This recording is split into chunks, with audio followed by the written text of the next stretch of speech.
সবুজ ধানক্ষেত, হালকা বৃষ্টি আর কাদামাটির পথ।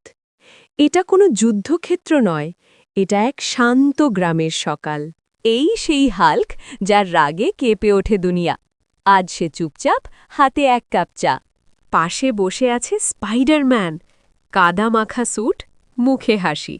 সে বলে, লড়াই ছাড়াও জীবনটা সুন্দর, তাই না? একটা পুরনো টিভির পর্দায় ভেসে ওঠে তাদেরই যুদ্ধ, ধ্বংস, চিৎকার, আগুন। দুজনেই নীরবে তাকিয়ে থাকে নিজেদের অতীতের দিকে। হাল্ক ধীরে চায়ে চুমুক দেয়। বৃষ্টি পড়ে ধান খেতে। এই নীরবতায় সে বুঝে যায় আসল শক্তি রাগে নয়, শান্তিতে। বীর হওয়া মানে শুধু যুদ্ধ নয়, কখনো কাদামাটিতে বসে বিশ্রাম নেওয়াও বীরত্ব। কারণ শান্ত মনই সবচেয়ে বড় শক্তি।